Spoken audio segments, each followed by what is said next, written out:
कर्नाटक के मांड्या में कुछ ऐसा ही हुआ, जहां बुधवार को एक मस्जिद के पास से जब गणपति विसर्जन का जुलूस निकल रहा था तो उस वक्त कुछ लोगों ने गणेश भक्तों पर पत्थर फेंकना शुरू कर दिए। ना सिर्फ पत्थर फेंके बल्कि हंगामा किया। इलाके में जबरदस्त तोड़फोड़ हुई, नौबत आगजनी तक पहुंच गई। इस वक्त का बड़ा अपडेट इस मामले में यह है कि मंड्या में हुए बवाल का एक नया वीडियो सामने आ चुका है। नागमंगला में पत्थरबाजी का जो नया वीडियो है, इस वक्त आप टीवी स्क्रीन पर एक्सक्लूसिव देख रहे हैं। इसमें आप पत्थरबाजी और तोड़फोड़ करते हुए उपद्रवियों को देख पाएंगे। कल रात 10:30 बजे का ये सीसीटीवी फुटेज। दुकानों में उपद्रवी जमकर तोड़फोड़ करते हुए दिख रहे हैं। फिलहाल इस वक्त अगर स्थिति की बात करें तो मांड्या में हालात तनावपूर्ण बने हुए हैं। नागमंगला में भारतीय न्याय संहिता की धारा 163 लागू की गई है। ऐसे में एक जगह पर 5 से ज्यादा लोगों के इकट्ठा होने पर मनाही है। पुलिस चप्पे चप्पे पर निगरानी कर रही है। और अब इस वक्त टीवी स्क्रीन पर आपके सामने 5 तस्वीरें। गणेश उत्सव, लेकिन यह साजिश किसकी है? गणेश उत्सव खुशियों का त्योहार, लोग इसे बड़े जतन के साथ सेलिब्रेट करते हैं। माना जाता है कि इसके बाद त्योहारों की झड़ी से लग जाती है और हिंदू समुदाय के लोग उसी हर्षोल्लास में तकरीबन दिवाली और उसके कुछ दिन बाद तक रहेंगे। लेकिन आप देखिए कि इसमें खलल कैसे डाला जा रहा है। विघ्नहर्ता के त्योहार में कैसे विघ्न उत्पन्न किया जा रहा है। ये 5 बड़ी तस्वीरें इस वक्त टीवी स्क्रीन पर आपके सामने।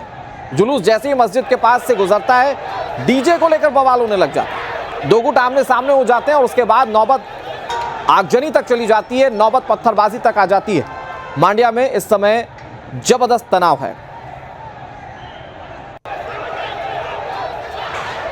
और ये आपने मंड्या की तस्वीर देखी, लेकिन पूरे देश में गणेश उत्सव को ऐसे ही टारगेट किया जा रहा है। कहां पर कैसे टारगेट किया जा रहा है हम आपको बताएंगे। हमारे 4 सहयोगी हमारे साथ जुड़ गए हैं। आप देख रहे हैं जिन्हें बिग बॉल पर हमारे सहयोगी हितेन हमारे साथ जुड़े हुए हैं। हमारे साथ हमारी सहयोगी पिंकी राजपुरोहित जुड़ी हुई हैं, मनीष जुड़े हुए हैं और हमारे सहयोगी अतुल भी जुड़े हुए हैं। सभी का रुख करेंगे। पहले पिंकी आपका रुख कर लेते हैं क्योंकि मांड्या की खबर है, तो मांड्या पिंकी का ही रुख करेंगे। पिंकी जरा बताइए वहां पर क्या स्थिति अभी बनी हुई है, क्योंकि गणेश उत्सव का मौका, खुशी का मौका, लोग पत्थरबाजी पर कैसे उतारू हो गए? वो वहां पर क्या स्थिति तब बनी और अभी क्या हालात हैं?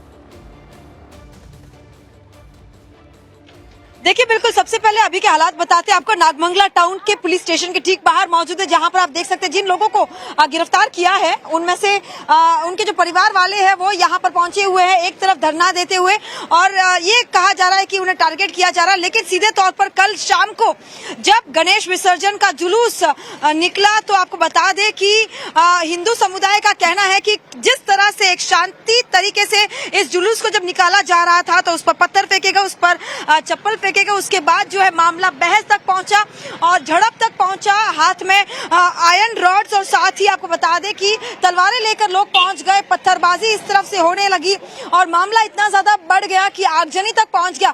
लेकिन सबसे हैरानी वाली बात आपको यहाँ पर यह बता दूं कि ये पुलिस स्टेशन और यहाँ पर आगजनी, और इस तरफ आप देखेंगे ये आगजनी 100 मीटर से भी कम का दूरी।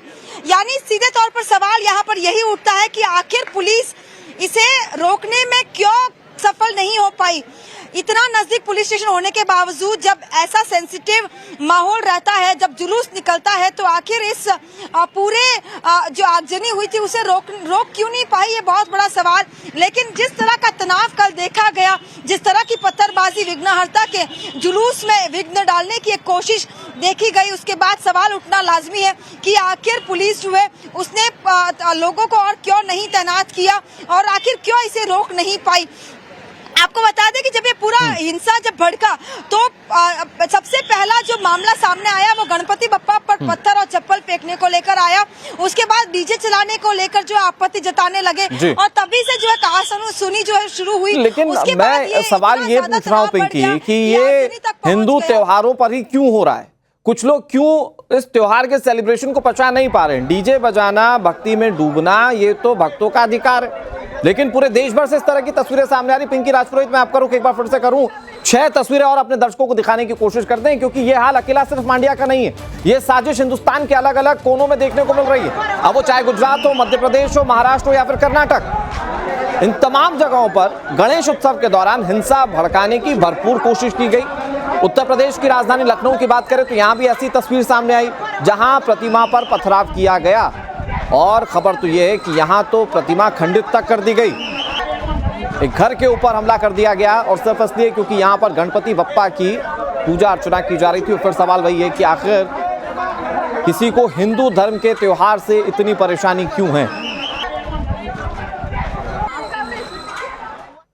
और बहुत जल्दी से अब आपको बताते हैं कि कैसे जगह जगह नफरत फैलाने की साजिश रची जा रही है। कर्नाटक से लेकर यूपी तक कैसे साजिश रची गई, जरा बिंदुवार समझने की कोशिश ग्राफिक्स के जरिए कीजिए। एक एक डिटेल आपको बताते हैं। सबसे पहले बात कर्नाटक की करते हैं। गणेश विसर्जन के दौरान हिंसा हुई। कर्नाटक ये दक्षिण का राज्य और यहां पर गणेश विसर्जन के दौरान हिंसा देखने को मिली। यात्रा पर मस्जिद के पास पथराव किया गया। बहुत नजदीक में पुलिस स्टेशन था, जिससे और सवाल खड़े हो रहे हैं। जो तस्वीरें पिंकी दिखा रही थी, भीड़ ने तोड़फोड़ की, आगजनी की और उसके बाद हिंसा लगातार बढ़ती चली गई। अब अगले राज्य की बात कर लेते हैं, उत्तर प्रदेश। योगी आदित्यनाथ के राज्य उत्तर प्रदेश की बात करते हैं। और यहां पर लखनऊ में गणेश उत्सव के दौरान जमकर पत्थरबाजी हुई है, जो बहुत सारे सवाल खड़े करती है। 20 से 25 युवकों पर आरोप लग रहा है कि उन्होंने गणेश पंडाल पर हमला कर दिया था। क्यों, ये बहुत बड़ा सवाल है। इसके बाद बात गुजरात की करते हैं। गुजरात में गणेश जी की मूर्ति खंडित कर दी गई। जिस तरह से सूरत में पूरी घटना सामने आई, आपने देखा कि कैसे उपद्रवियों ने हंगामा किया। हालांकि बाद में उपद्रवियों पर बुलडोजर कार्रवाई के तहत चलाया गया। गणेश पंडाल पर पथराव किया गया था और इस पंडाल में छोटे छोटे बच्चे शामिल थे, जो कि बहुत सारे सवाल खड़े करता है। इस पर भी बातचीत करेंगे। यहां पर भी गणपति बप्पा की मूर्ति टूट गई थी, जो हमला किया गया। सवाल यह कि क्या यह साजिश किया गया, क्योंकि बच्चे इसमें शामिल थे, छोटे बच्चे, नाबालिग बच्चे, जिन पर कार्रवाई होगी तो बहुत छोटी होगी। तो क्या यह सोच समझकर सब कुछ प्लान किया गया था, ये बड़ा सवाल है। इसके बाद बात महाराष्ट्र की करते हैं। गणेश पंडाल के सामने यहां पर भी पथराव हुआ। यह घटना संभाजी नगर में घटी। यहां पर ढोल बजा रहे लोगों पर पथराव कर दिया गया। इस पथराव में कई लोग बताया जा रहा है कि जख्मी हो गए हैं। अब मध्य प्रदेश की बात कर लेते हैं बहुत जल्दी से। मध्य प्रदेश के रतलाम में क्या हुआ वो जानिए। गणेश स्थापना जुलूस के दौरान बवाल देखने को मिला। स्थापना जुलूस के दौरान जमकर पथराव हुआ और भीड़ ने कई बाइक्स में तोड़फोड़ कर दी। जो तस्वीरें सामने आई उसमें हिंसा के अक्स, हिंसा के अवशेष साफ तौर पर दिखाई दे रहे हैं। अब ये कुछ साल पहले की तमाम घटनाएं याद कीजिए कि जब इस तरह के त्यौहार होते थे तो कितने शांति से और कितने सुख के साथ उन त्योहारों को मनाया जाता था। लेकिन आज की एक मोडस ऑपरेंडी शायद काम कर रही है हमारे समाज में, जो हर हिंदू त्योहारों को ऐसे ही टारगेट किया जा रहा है। हमारे साथ हमारे सहयोगी हितेन भी जुड़े हुए हैं। हितेन, सूरत की जो घटना है वो बहुत सारे सवाल पूछने पर मजबूर कर देती है। क्या जानबूझकर छोटे बच्चों को आगे करते हुए अपने इंटेंशन को कुछ लोग पूरा करवा रहे थे? सूरत की घटना पर पुलिस किस तरह से कार्रवाई कर रही है, कहां तक पहुंची पुलिस की कार्रवाई? बिल्कुल अनुराग, देखिए बात करूं तो पुलिस डिनाई नहीं कर रही है कि इसके पीछे एक बहुत बड़ी साजिश है। सूरत नहीं, देखिए गुजरात में शुरुआत हुई थी वडोदरा से। जब आगमन यात्रा पर पथराव हुआ था उस वक्त भी कुछ लोगों को गिरफ्तार किया गया था। उसके बाद सूरत में गणेशोत्सव के दूसरे दिन रविवार की रात को जो हुआ वो सबने देखा।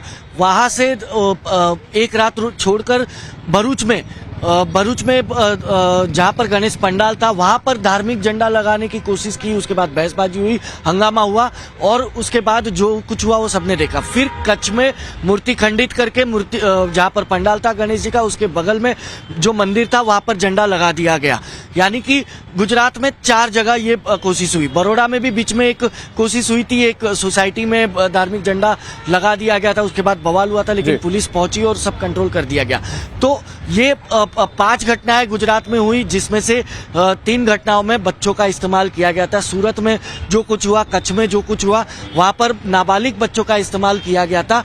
पुलिस सीधे तौर पे डिनाई नहीं कर रही है। पुलिस का यही कहना है कि बच्चों को जानबूझकर इसमें इस्तेमाल किया जा रहा है। इसके पीछे बहुत सोची समझी साजिश है। पुलिस कमिश्नर ने भी हमसे बात करते हुए ये कहा था। हालांकि पुलिस पर एक तरफा कार्रवाई का आरोप लगा था, लेकिन जो सूरत पुलिस ने अब तक कार्रवाई की है उसमें ये दोनों पक्षों के लोगों को गिरफ्तार किया गया। देखिए, ठीक है, मतलब कार्रवाई की जा रही है और कोशिश है कि शांति व्यवस्था बनी रहे। बहुत जल्दी से अतुल का रुख कर लेते, संभाजी नगर से हमारे साथ जुड़े हुए हैं।